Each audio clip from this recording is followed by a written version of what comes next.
A few short months ago, this city, Kathmandu, was in flames after violent street protests. Police fired on demonstrators who'd been marching for a better future. Young people, many of them still in school uniform.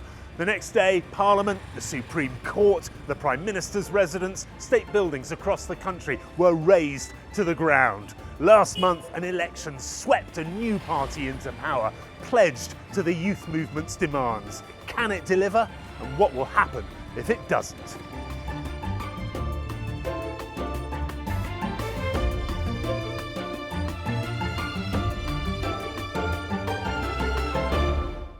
Welcome to the top of the world, a strip of land sitting between China and India, spread high throughout the Himalayas. Nepal is host to some of the world's greatest mountains. There is much here to love, but many challenges. Nepal is a poor country that's failed to keep up with its fast-developing neighbours. Its government's a revolving door of a constantly recycled political elite. The pent-up resentment of the youth of this young nation was felt in September last year, when 2 days of rioting left dozens dead, state buildings burnt out, and the government with no option but to resign. Elections last month saw an untried party sweep into power with a huge majority, led by a rapper turned politician, the one-time mayor of the capital, Balan, now Prime Minister. Hopes are high that change is coming, and the promises are bold. Jobs for the young, the curbing of corruption, a government that can reform the state. But huge challenges remain for Nepal in an uncertain world. To discuss that future with our audience here in Kathmandu, we have a brilliant panel. Sisir Kanal is an MP for the governing RSP and now serves as Foreign Minister in this new government. Prakash Mahat is a former finance minister. His Nepali Congress Party, part of the coalition government at the time of the protests, is now the largest party of opposition. Roxia Bum was one of the leaders in the mass protests last year. She's now the coordinator of a youth group called the Gen Z Front. And Mandira Sharma is a human rights advocate and the Asia and Pacific Region Director of the International Commission of Jurists. Your panel. Let's go straight to our first question, and it comes from Abhirab Kanal. Hello everyone, my name is Avinav Kanal, and my question is all to the panelists. So do you think the lack of proper institutional reform of Nepal police led to the September 8th protest? Will the new government just arrest the then political and bureaucratic leadership, or also conduct institutional reform to avoid this in the future? Thank you very much indeed. Just a quick reference back, those youth protests in September the 8th last year became very violent. At least 76 people were killed, 2,500 people, and estimated, were injured, and they led within days to the downfall of the government. There are many demands for justice. The Prime Minister and the Home Secretary have been arrested in the last few days. The Supreme Court ordered their release. The question is about the lack of proper institutional reform of Nepal police and whether that led to the violence and the deaths of September the 8th. Foreign Minister Sisir Kanal. The question Mr. Kanal raises here is of very importance. I do personally agree that lack of institutional reform definitely did contribute to what happened on September 8th and 9th, and that that's not an isolated incident. Just if you go back a few months back in April, mid-April of last year also, there were some indication that our crowd control mechanisms are not working as they should have. And I feel that then government and government leadership failed to take lessons from that of April incidents. And if you look at other isolated incident of protest, how Nepal police have reacted to that also shows that huge lack of capacity, lack of resources, lack of training, and lack of chain of command working in the time of stress. as a representative of government today, we take those issues very, very seriously, and part of our government work would definitely be building institutional capacity of our security forces. Thank you very much indeed. Mandira Sharma, lawyer and human rights activist. Thank you very much for this question. This is not the first time that we experience violence by the police in the street that caused the death. We have several incidences in the past as well. We have been asking for the investigations and accountability on those death, torture in detention, and so on and so forth. But none of these cases have been investigations. So that's why I fully agree that police reform should be the priority of the government. Thank you very much indeed. Prakash Mahat, former finance minister. Actually, what happened in Earth is a total failure of the government. Political leadership at the government failed to see what is going to happen that day.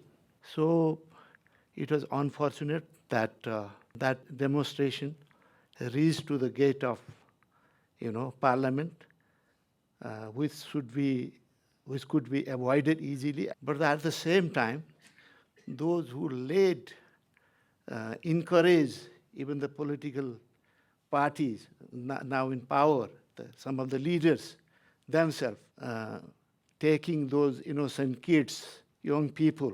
So nothing will happen. Why don't you enter into the parliament? That was also should be taken into account by this commission. So I think that the commission is totally biased, and the way now present government is, taking this issue is also totally biased. Thank you very much indeed. Nearly everyone in this room will have experienced one way or another, or known about one way or another, the demonstrations on September the 8th and 9th. The audience beyond may not. They were truly terrifying scenes on both days. Very young people being killed and very badly injured. 3 police officers also being killed on the day, and on the day afterwards, very substantial destruction of property across the city and the country. Raksha Bam, you were there and you were part of the organisation of the protests. You might wish to address the point made by Prakash Mahat, but first of all, if you would, the questioner asks about the police and the actions on that day and whether or not they were part of the problem that led to spiralling violence. Thank you so much for the question. Going back to September 8, it always feels like it is giving me a trauma to remember that day. I agree with all the panelists, it is because of failure of political leadership and failure of security leadership that day. Because I know our part of the story. That day, it's around 9 a.m., we met some of the security personnel. And we told them that if there is something happened, we will let you know, and you can come after that and take people in charge if some people would create some problem here. So they took us as granted at the time, and they didn't have enough materials to protect us. Instead of that, they started firing. So yeah, I agree with him. Political leadership as well, failure of political leadership as well as security leadership brought that problem. Thank you very much indeed. Can I go back to our questioner, if we still have a microphone near Alarab? You asked about reform of the police. What do you think? I believe that every time Nepal has gone through these phases, we have only persecuted or set up commissions to basically change the head. I don't think changing the head will solve our problem. Nepal police as an institution has stood there since protests were basically illegal, right? So, but we have not accounted for it to be able to exist in a place where protests are legal and it is our right to protest. Thank you very much for your contribution. We appreciate it very much. Thank you. Let's hear from the audience, if we could, on this. Over here, thank you. Namaste, my name is Sahana Bajacharya. There are certain numbers that I'd like to present here. In less than 24 hours, 34 bodies were brought to the teaching hospital in the forensic medicine department. Out of those, 10 bodies had headshots, died by headshots, 18 chest shots, 4 stomach shots, and 2 in the neck. None of the bodies came with bullets that were below their waist. It was all targeted. So until and unless I think we get a question on how these orders are passed down when it comes to crowd control in Nepal, I think we will always have a lot of questions. Thank you, madam, over there in the white blouse. My name is Shivani Mishra. Despite the numbers, we should remember that the sitting prime minister at the time did not resign on September 8th.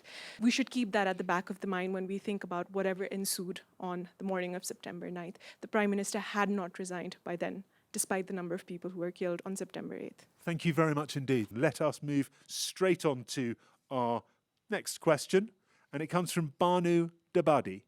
I'm Bhanu Dabadi from Mentor Lab, working on mentoring to empower individual and enterprises. Thank you, sir. So my question is, do you have any vision, strategies, and plans in reversing of the exodus of Nepali youth?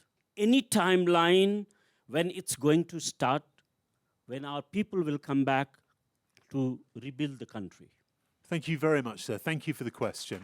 A question about the huge numbers of Nepali people, generally men, who leave the country to work abroad, very often in the Gulf, in the Middle East. Around 14% of the population works overseas. Around a third of households receive remittances from those workers.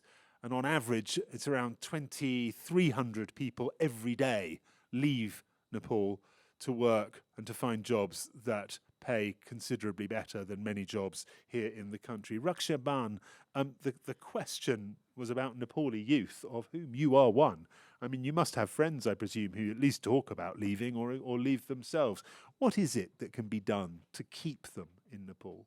As a Nepali youth, what I think is me, along with my friends, including my friends, we don't see our future in Nepal because there is no jobs, right? And it's very difficult to find the job. There are jobs, but it's very, very difficult to find the jobs because, our country is, comparatively poor than other countries, and we are third world countries, and we depends on other countries, like from the dress, from the clothes what we wear, and the items that we use in kitchens are imported. So I also want to know the visions that this new government could really bring and make our youth very much comfortable to think about their future in our own country. Have you had friends? Do you have friends who have left? Do they talk about leaving? Yeah, many of my friends are leaving, and many of my friends have left. But luckily, or I don't know, I don't think to leave this country. But yeah, very few of my friends are here. Really? Yeah. That many have left. It must be Yeah. very sad. Yeah, very sad. And this is the story of every house in Nepal. Thank you. Prakash Mahat, you were finance minister. You must have grappled with this issue when you were in office, and it must be of enormous concern to you. Is there a vision for getting Nepalis to stay? There is a problem of employment, there is no doubt about that. It is also true that a lot of younger people are leaving the country for the purpose of education, but ultimately they wanted to settle there. And at the same time, many youth go to Gulf, Malaysia, Korea, like that, for work. Some are moving because of the lack of opportunity, but some are moving because they want better opportunity. Because teachers are leaving. Why they are leaving? Will they become teacher in US or England or Gulf? No. They are ready to take lower job. So they want better opportunity, perceived or real. Thank you very much. I'm going to move on, if I may, to Mandira Chamba. The question about when it might stop, this flow of young people. One of the ways through which we can create more jobs is really exploring areas where we could potentially create more jobs. And this has been discussed a lot in the context of Nepal, saying that, we need to reform agriculture, we have to reform or bring more opportunities in hydropower, tourism. There is no scarcity of ideas where we can create more jobs, but things have not done. Why things have not done? One of the reasons is because of the weak rule of law. To have any investors to come in, invest, you need trust. The trust, functioning rule of law, so people or investors think that I would get remedies if my rights are violated. There is rule-based system. It's not someone decides. And we should also address corruptions. If you have to pay in every single steps when you have to go to register your company or to run any business in this country, who would come and invest and help us to create more jobs? Thank you very much indeed. Sister Kunal, this is your problem now. You have promised to create 1.2 million jobs and to double the size of the economy. How are you going to do that? How are you going to bring these young people home and stop young people leaving? Almost every year, about 500,000 young people come to job market in Nepal. And as a country, we barely create about 30 to 60,000 jobs any given year. So the rest would have to find jobs elsewhere. What will RSP do? What will our government do is what we have already said. One is we'll work on good governance. There are two aspects of good governance. One is a very strong anti-corruption stand, investigating old corruption scandals. Second is to make business processes easier. If somebody wants to develop a hydro in Nepal, they have to go to 27 different institutions before they start even digging the foundation. We really have to unleash our potential. Basically, there are a few sectors that we want to focus: tourism, infrastructure development, hydropower or energy sector. We also have low capital in this country. So our tax bases are very, very low. Can I just ask you particularly about the pledges you made, pledges that were clearly very popular and helped you get this enormous majority? Where on earth do you find 1.2 million jobs if you're generating, 30 to 60,000 jobs a year at the moment? I mean, 1.2 million. If we think of governance as how we have thought in the past, it'd be very difficult. That's what I'm saying. We need to fundamentally rethink about how do we create investment opportunity in Nepal. And what we're thinking of is if we can only grow Nepal's economy by about 7% in real terms, Nepal's economy could be doubled. Per capita income could be doubled in 10 years. So if we can achieve that target, we'll be able to create 1.2 million jobs. Thank you very much indeed. I want to hear from the audience if I can. We've got a lot of young people here. I want to hear from them. First of all, can I hear from Banu, who asked the question? I'm not at all convinced by what panelists have said. So a lot of misdeeds of past contributes to this exodus. Fixing it will take some time, so we are hopefully waiting for the new government to work. Okay, thank you very much indeed. Now I saw a lady over there, yes. Hi, my name is Pritika Century, and I'm speaking on behalf of youth. I do not completely agree to most of the things. The reason that youth leave is because not just of the opportunities, but also because of the recognitions. The only time the youth were taken seriously in this country was after the Gen Z protests. So yeah, that would be from my side. And thank you very much indeed. Thank you. I've got a gentleman right at the back in a dark T-shirt. I wanted to agree with Mandira ji and say that rule of law is necessary for Nepal. But that cannot be achieved without strengthening our court systems, right? Our government, in its 100 Action Point Plan, focuses heavily on economy. But where are the plans to actually reform the criminal justice system? Thank you very much, sir. I see a lady over there. So when we are talking about youth leaving the country, one thing that has been missed out is that currently in Nepal, almost 700 youths every day are being sent by the manpower agency. So their visas, their passports are being taken and they are seized. They can't come back to the country. And especially most of them are also victims of trafficking. So this migration and trafficking issue should also be considered when you're talking about youths leaving the country. Thank you very much, madam. Let's move on. Our next question comes from Shreya. Hi, I'm Shreya Ghimire. So I'm getting married in April, 2 weeks from today. And my question is, should I plan a honeymoon in May, or is the war going to get really bad by then? Please help a girl figure it out. Thank you very much indeed, and many, many congratulations on your engagement and your marriage. I'm delighted for you, and I'm sure the panel and the audience are as well. There is a very serious background to this, what is called here in Nepal the war in West Asia, what many others call the conflict in Iran, or the US and Israel attack on Iran is ongoing.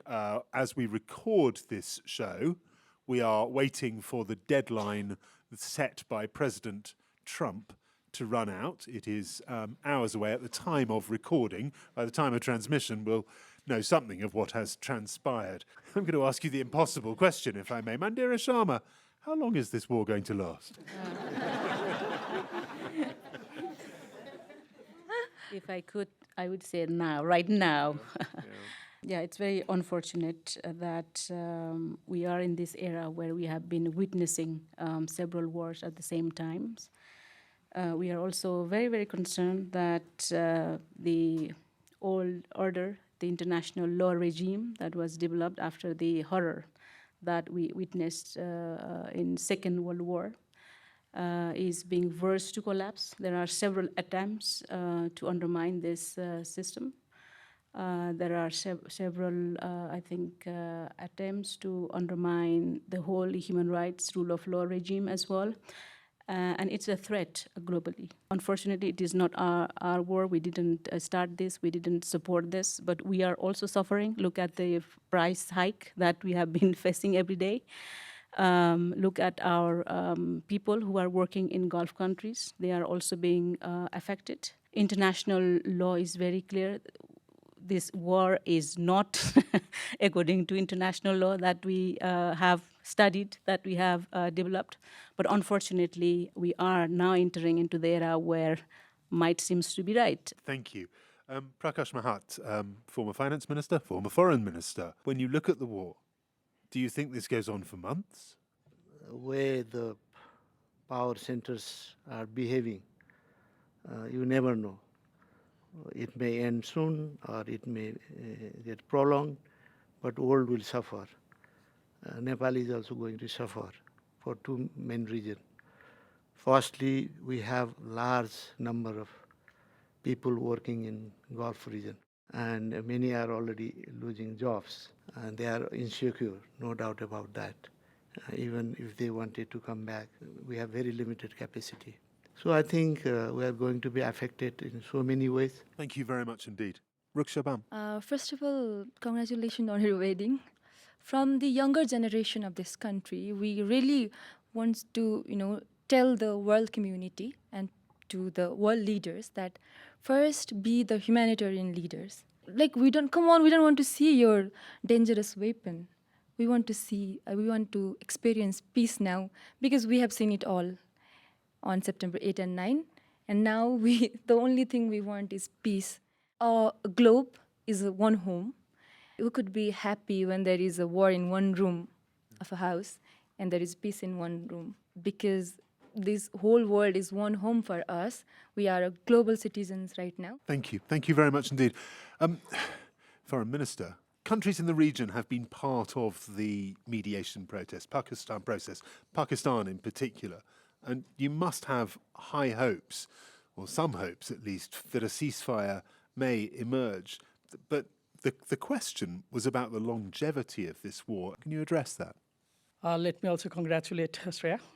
As a government, and I'm sure I go all the panelists, we want to see the earliest possible resolution and peaceful resolution to this conflict. Even though bombs might be falling very far away from us, it hits us very at the core in Nepal. We've lost one Nepali already in UAE. About 28 are injured. Hundreds of people were unable to fly back home when the airspace was closed. We are very aware of a multifold impact it would have. It has a macroeconomic impact. Our remittance could be affected if the war goes on for a long time and it deteriorates. We may have to run rescue operation in a scale that would require us to bring almost 2 million Nepali citizens. So the kind of challenges we're facing definitely are very, very daunting. But we're very mindful of those, and we're looking into, if the actually government formed a committee under my leadership to look into the multiple impact this war would have in Nepal. So what I'm saying is the challenges are daunting. We are assessing those challenges, and we are being proactive to try to address those. Do you, and I hate to put you on the spot, but I mean, the question was about how long this war lasts. Do you have any thoughts? I mean, do you believe it could be over in a matter of days? Do you think it is more likely this will last weeks? Or do you have, as so many other people do you have no idea? I don't think anybody in the world has any idea. No. I very rarely make a suggestion myself when it comes to these kinds of programs, Shreya, but I do have an idea for your honeymoon, because I know of a country of astonishing beauty with breathtaking landscapes and some of the most welcoming people in the world. Have you thought of taking your honeymoon in Nepal? I'm afraid that's it for World Questions Nepal. A huge thank you to this month's panel. Thanks also to our wonderful questioners and all the contributors to our debate here at the Mandala Theatre in downtown Kathmandu. And of course, thanks to everyone watching all around the world. Until next time, goodbye.